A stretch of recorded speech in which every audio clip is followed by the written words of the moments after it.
You say hello to the camera? Hello? Hello? Look.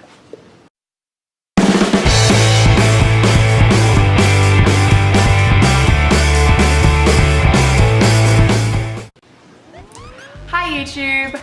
Welcome back to my channel. I hope that you are having a wonderful day. Do you know how to screen print? I don't. I am going on a little journey of how to create my own screen printer, printing with my own screen printer, and I guess the differences between making your own and purchasing a screen printing kit. See the differences between the one that I do at home, the one that I create, and the one that is store-bought, and the differences between the two. If you've done this before, let me know what you think, which one you prefer, or any tips that you might have to assist, because you'll see as we go along, I did struggle a little bit and tried a few different things. And yeah, what is screen printing? I know that some of you may know what it is and others may have never heard of it, so I thought I would look up the definition on Google, because yeah, it is used to transfer ink onto a substrate except in areas made I should have read this before I started reading it to you. Impermeable? I don't even know if that's how you say it. To the ink by a blocking stencil. So you'll see that I've created a stencil, and yeah. Okay, so I apologize in advance. You can hear my voice is very different, and it is because I have a cold. I have done the voice recording on a different day, so sorry about that. I do sound a little bit strange.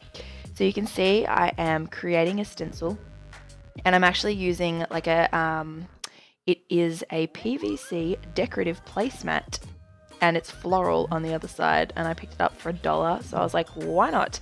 This would make the perfect stencil. And it did make a pretty good stencil. It was really easy to cut through with the Stanley knife, and I did make a mess of the drawing on it, but I was able to, you know, fix it up with the cutting it out. I do have a way planned of doing this in the future, but you will see that later on. But yeah, so this technique did work, I guess, and I've got my screen printy thing on top of my stencil to kind of keep it in place. And I've seen on a heap of different videos that I've watched that, no, it wasn't research, it was just watching very quickly, that you place your ink at the top and you squidgy it down, which is what I'm doing. But I was like, I'm not using that much ink, that's a lot of ink, I'm not going to be able to get it back, I don't want to waste it. So I didn't put a lot of it down. So when I pulled it, the stencil moved for a start, and there wasn't enough ink to pull over the stencil. So they were a couple of problems that I had at this stage. So you can see when I removed the stencil, part of it moved. So I had to go over most of the sections with my brush anyway. So it was like, well, I could have just painted it instead of doing a stencil. Anyway, so that's how the first one turned out, and I wasn't overly impressed with it. I managed to get ink everywhere, so maybe I will just use that as my apron. So the second one, I thought, okay, we'll try it again, because maybe it was something that I was doing wrong, and I'll hold the stencil in place this time so it doesn't move, and I'll put the ink above there just like I did before, and I'll put a little bit more, but white ink is actually thicker than black, so it went even less, like it didn't go as far. Anyway, so if you're going to use a stencil like this and not actually screen print properly, just use your brush to put it in the stencil, because you just waste ink otherwise. Like it goes everywhere and you just waste heaps of it. So just, yeah, use your brush and enter it into the stencil. It's a lot better. So you can see that's what I'm doing now, and I fill in all of the stencil, remove the screen and the stencil from the t-shirt, and at that point I'm like, okay, cool, there's a couple of little tiny bits that I have to sort of fix up, because like the stencil isn't perfect, and yeah, it does move a little bit underneath the screen. So you can see me just fixing up those little bits and pieces there. And I thought, okay, cool, we'll make the N red, like the actual design. It actually is red, and I should have waited for the white to dry, because the red turned pink naturally, because white and red makes pink. But it actually still came out looking okay, and I was actually really happy with the way that it looked. And then I decided that it would be a good idea to take it off the cardboard while it was still wet. Yes, I am quite impatient, if you haven't figured that out already. And I took it off the cardboard, and it kind of smudged and smeared all over itself. So that's the mess that you can see in that image. But I actually really like the way that it turned out. Like, it looks pretty cool. So with this next one, I was like, right, I'm not going to use a screen because I end up making a mess. I'm just going to use a stencil, and I'm just going to stencil this in so that in theory I should have less mess. So you can see me putting all of the paint in, and I actually used less paint doing it this way, as I said, because it didn't go absolutely everywhere.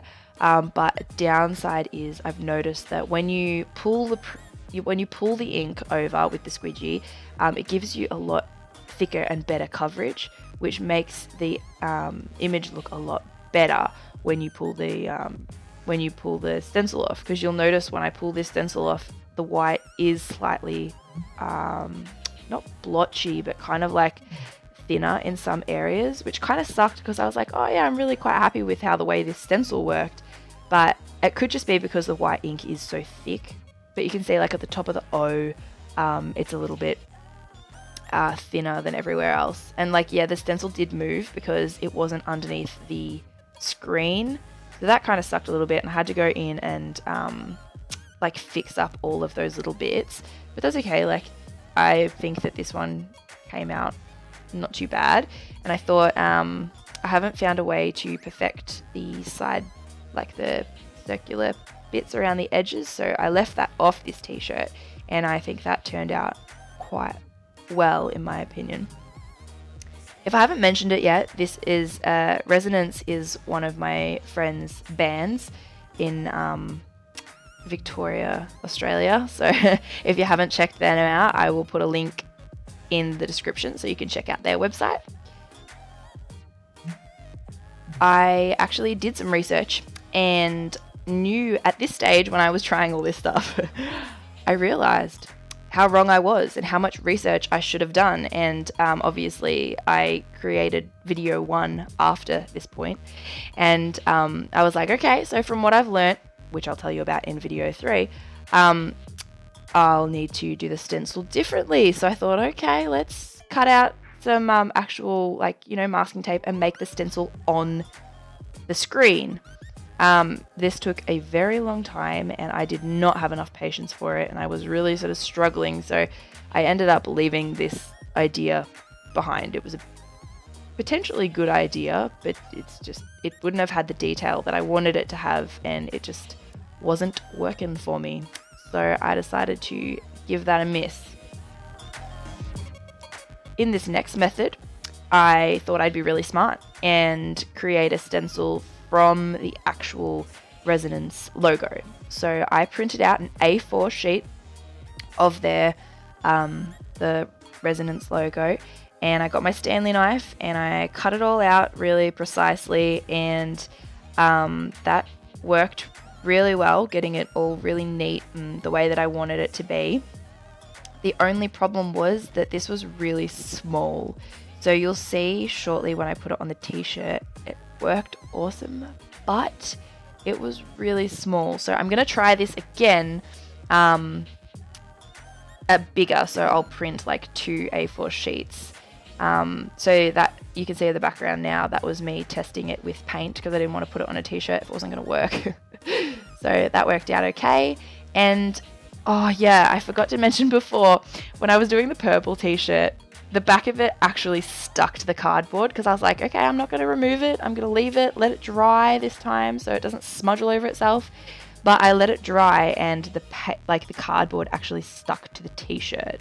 So with this one, I have put baking paper inside the t-shirt so that the paint doesn't stick between the t-shirt and the cardboard. So that was my brilliant plan, which I was extremely happy with myself. So with this one, I have actually stuck the piece of paper to the screen, which worked really well because it didn't move and it was thin enough to like give that really full coverage of the paint.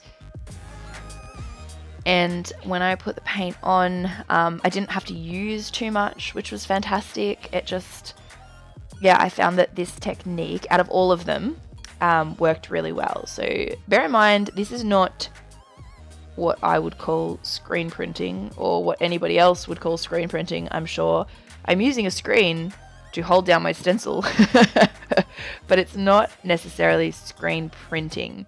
So in my next video, part 3, I was going to purchase a screen printer, but after doing my research, apparently they're quite expensive. If you didn't know, they're pretty expensive. So I'm not going to purchase one. I'm going to explain the screen printing process, what you're actually supposed to do, and why I can't get one myself, or like get the materials I need to be able to do it. Eventually one day I will, but yeah, so I will explain that fun process in the next video. But yeah, in the meantime, this works quite well for what I need it to do. And after I put ink on all of these, I did iron on the ink because it is water-based ink, so it does dissolve in water. So you have to actually, I don't know what it's called, heat proof or heat something, the ink into the t-shirt. So I did that with an iron. So you just put it on the same place for like 90 seconds and it does that, and then you can wash it, machine wash it and whatnot, and it won't come off the t-shirt. So that's really cool. Yeah, so all the details will be in the description. If you have any questions, please let me know. Part 2, I have definitely learned a lot from trying my screen printer, trying a stencil, and yeah, I definitely learned a lot. So stick around for part 3. Thank you for watching. I hope you enjoyed my video. I will see you next time. Bye!